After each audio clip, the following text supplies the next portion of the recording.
Julle bid en julle ontvang nie, omdat julle verkeerd bid. So sê Jakobus, die jonger broer, en, soos hy homself beskryf, 'n diensknegt van God, en van die Here Jesus Christus. Hy sê julle bid en julle ontvang nie, omdat julle verkeerd bid. Jakobus 4 vers 3. En hier lê die oorsaak van al die gekerm en teleurstelling oor gebede wat nie beantwoord word nie. Gebed werk nie, word gekla, word gesê, dis 'n liegstorie hierdie dat jy kan bid en ontvang. Die rede is verkeerd bid. En om te verstaan hoe 'n mens reg kan bid, moet ons hier by Jakobus se skrywe begin en teruggaan na Jesus se woorde in Matteus 7 en in Lukas 11 wat sê bid en vir julle sal gegee word, soek en julle sal vind, klop en vir julle sal oopgemaak word. Om dan daar te ontdek dat dit wat Jesus leer en dit wat Jakobus sê presies eintlik ooreenkom. Kom ons lees Jakobus. Hy sê waar vandaan kom oorloë en vegtery onder julle. Kom hulle nie hier vandaan van julle welluste wat in julle lede 'n stryd voer. Julle begeer en julle het nie. Julle pleeg moord en is naaiwerig. En julle kan niks verkry nie. Julle veg en maak oorlog. En julle het nie, omdat julle nie bid nie. Julle bid en julle ontvang nie, omdat julle verkeerd bid. Om dit in julle welluste deur te bring. Egbrekers en egbreeksters. Weet julle nie dat vriendskap in die wêreld vyandskap teen God is nie? Wie dan 'n vriend van die wêreld wil wees? Jy soos die wêreld wil lewe, word 'n vyand van God. Of meen julle dat die skrif te vergeef sê, met jaloersheid begeer die Gees wat in ons woon. Maar hy gee groter genade. Daarom sê hy, God weerstaan die hoogmoediges, maar aan die nederiges gee hy genade. Verkeerd bid, volgens Jakobus, se wortel, oorsaak, word opgesom. So, dis die eie ek. My belange, my lus, my begeertes, my welluste, my ego, my wil, Frank Sinatra se my way, my droom, my sukses, my gemak, my voordeel ten koste van al die ander. En dis 100% teenstrydig met die beginsels van disippelskap in die koninkryk van God. Kom ons bekyk Jesus se elke een wat bid, ontvang, ensovoorts in Matteus 7. En die eerste ding wat ons moet raak sien, is dat Jesus se woorde oor gebed, wat sê bid en vir julle sal gegee word meestal totaal buite konteks aangehaal. Laat ek dit herhaal. Dit word meestal buite konteks aangehaal. En ek wonder dit of nie omtrent altyd buite konteks aangehaal word nie. Jy sien, versies buite konteks lei altyd na misverstand, na teleurstelling en dwaling, en dit lei na ongeloof. Dit klink so mooi. Bid en vir julle sal gegee word. En elke een wat bid, ontvang. Halleluja, amen, sê ons terwyl ons totaal mistas. Verstaan, hierdie een vers is omring met ander verse. Die versie is deel van 'n groter geheel, waar bepalende voorwaardes gestel word. En as jy die bepalende voorwaarde identifiseer, ontdek jy wie is elkeen. Daai elkeen is iemand spesifiek. Iemand wat aan die bepalende voorwaarde voldoen. Dan vind jy wie's die elkeen wat bid wat ontvang. Kom ons kyk na die konteks. En is 'n baie breë konteks.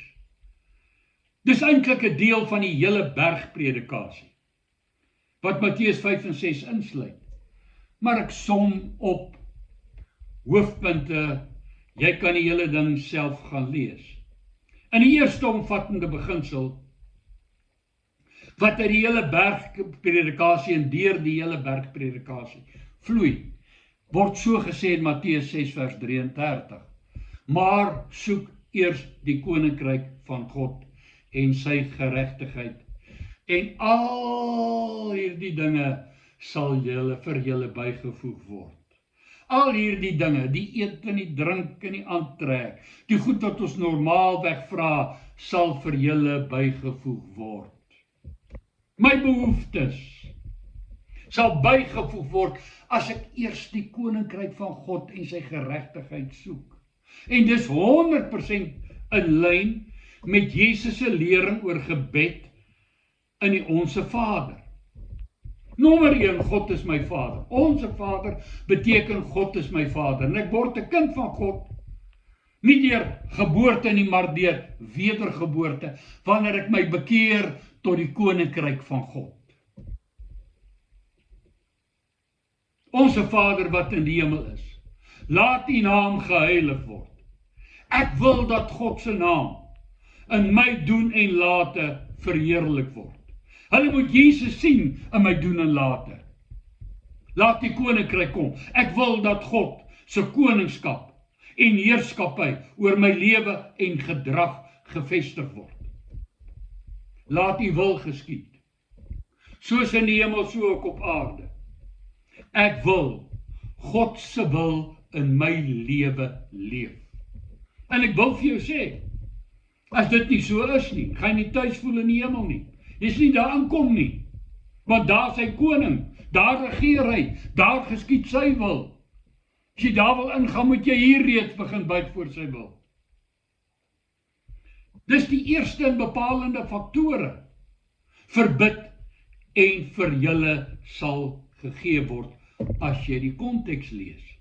Nou kom ons kyk na die beginsels in Matteus 7, wat gestel word voordat daar by bid gekom word. En wat uiters belangrik is om van kennis te neem. As ek wil bid en vra en soek en klop en ontvang en ervaar, daar word vir my oopgemaak, ek kry antwoord. Die eerste sien ek in hoofstuk 7 vers 1 tot 5. En ek gaan dit nie vir u lees nie, ek gaan dit net opsom in 'n beginsel. Selfregverdiging is 'n struikelblok vir beantwoorde gebed. Ek is beter as die volgende ou. Dit word mooi geïllustreer in Lukas 18:14. Die fariseer, die tollenaar wat kom om te bid.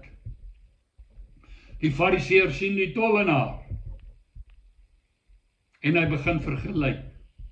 Ek gee tiende van anys en koriander. Ek vas 3 maal 'n week. Ek, Here, dankie dat ek nie soos daai tollenaar, die goed is aan skelm, joh. En die tollenaar staan ver. Hy besef sy sonde en hy slaan op sy bord. Hy sê, o God, wees my arme sondaar genadig. Die oomblik wanneer jy die fariseer word, verhinder dit jou gebede. Want is 'n goeie mens. Is nie sleg nie. Is ordentlik opgevoed, regverdige mens. En dit is 'n gebedsstruikelblok, want dit is ego en selfbedrog. Dan sê Jesus, moenie dit wat heilig is aan die honde gee nie. Gooi nie julle parels voor die swyne nie. God doen dit ook nie. Maar direk daarna volg gebed. Implikasie is, God gaan nie vir jou heilige goed gee, as jy hond is nie. God gaan nie vir jou parels gee, as jy vark is nie. Sy antwoord op gebed is heilige goed. Dis parels, kosbaar. En hy gee dit nie aan varke en honde nie. Dan sê hy bid en vir julle sal gegee word. Uit die totale konteks gaan dit oor mense met reine harte, rein lewens, wat sy koninkryk soek en sy wil soek. God antwoord my nie as my lewe en gedrag vuil en my hart vuil en onrein is nie, behalwe as dit 'n gebed van berou en bekering is. Selfs gelowige en geredde mense se gebede word geïgnoreer en verhinder as dit met selfsugtige verkeerde motiewe gebid word. Sien ek in Jakobus se skrywe. As ek Jakobus 3 en 4 lees, sien ek dat 'n vleeslike soeke na eie belang, wat selfsug en afguns as dryfkrag het, en leuns en roem en twis en tweedrag en gemeene dade en wanorde tot gevolging het, is ons gebede van geen en nul waarde. As dit is hoe ons harte is ons gelyk aan die wêreld. Dit maak ons hoogmoedig, egoïsties, 'n vyand van God, en Jakobus sê in 4 vers 6, God weerstaan hoogmoediges, maar gee aan nederiges genade. Jakobus sê dan vir ons, hoe ons moet kom, as ons kom klop en bid en vra. 4 vers 8, hy sê nader tot God, en hy sal tot julle nader. Reinig die hande, julle sondaars. Suiwer julle harte, julle dubbelhartiges. So tussen God en die wêreld die hele tyd. O, ek is dan lief vir die dit en die dat, en ek hou so baie van die gekuier in die kroeg. Die kerk is nou nie heeltemal so, maar ek is daarom 'n gelowige. En ek is so tussen al die, ek trap so hier en ek trap daar. Suiwer jou hart, jou dubbelhartige. Weeklaag en treur en ween.